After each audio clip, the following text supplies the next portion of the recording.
From this day, natural philosophy, and particularly chemistry, in the most comprehensive sense of the term, became nearly my sole occupation. I read with ardor those works, so full of genius and discrimination, which modern inquirers have written on these subjects. I attended the lectures and cultivated the acquaintance of the men of science of the university. In Mr. Waldman, I found a true friend. His gentleness was never tinged by dogmatism, and his instructions were given with an air of frankness and good nature that banished every idea of pedantry. In 1,000 ways, he smoothed for me a path of knowledge and made the most abstruse inquiries clear and facile to my apprehension. At the end of the 2 years, I made some discoveries in the improvement of some chemical instruments, which procured me great esteem and admiration at the university. When I had arrived at this point, and had become as well acquainted with the theory and practice of natural philosophy as depended on the lessons of any of the professors at Ingolstadt.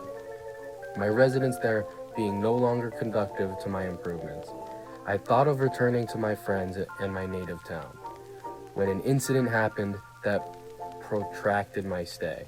One of the phenomena which had peculiarly attracted my attention was the structure of the human frame, and, indeed, any animal endued with life. My attention was fixed upon every object, the most insupportable to the delicacy of the human feelings. I saw how the fine form of man was degraded and wasted. I beheld the corruption of death succeeded to the blooming cheek of life. I saw how the worm inherited the wonders of the eye and brain.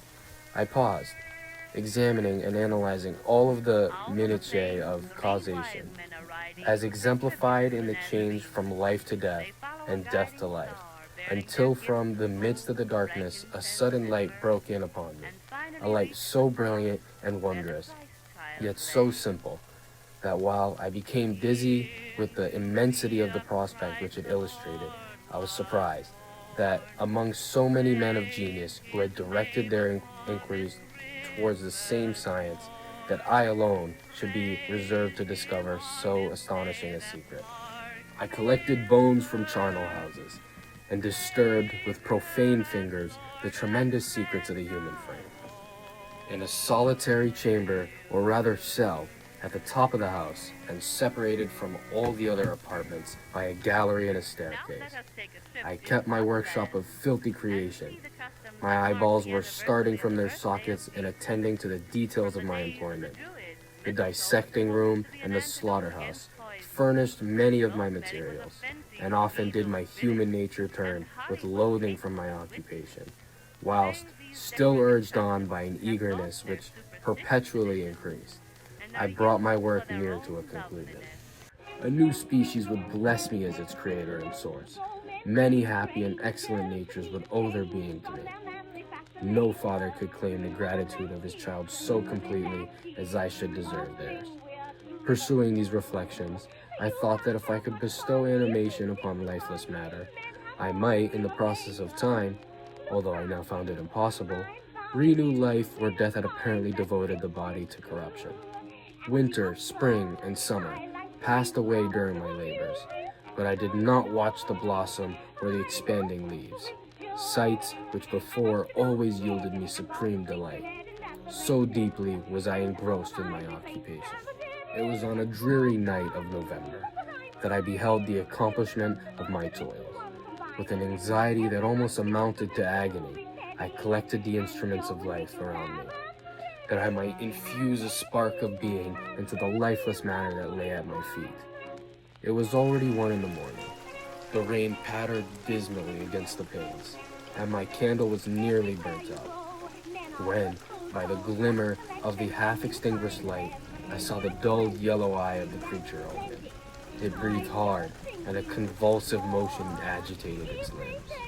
I started from my sleep with horror. A cold dew covered my forehead. My teeth chattered, and every limb became convulsed, when, by the dim and yellow light of the moon, as it forced its way through the window shutters, I beheld the wretch, the miserable monster whom I had created. His jaws opened, and he muttered some inarticulate sounds, while a grin wrinkled his cheeks. He might have spoken, but I did not hear, One hand was stretched out, seemingly to detain me, but I escaped and rushed downstairs. I took refuge in the courtyard belonging to the house which I inhabited, where I remained during the rest of the night, walking up and down in the greatest agitation, listening attentively, catching and fearing each sound as if it were to announce the approach of the demoniacal corpse to which I had so miserably given life. I passed the night wretchedly. Sometimes my pulse beat so quick and hardly that I felt the palpitation of every artery. At others, I nearly sank to the ground through languor and extreme weakness.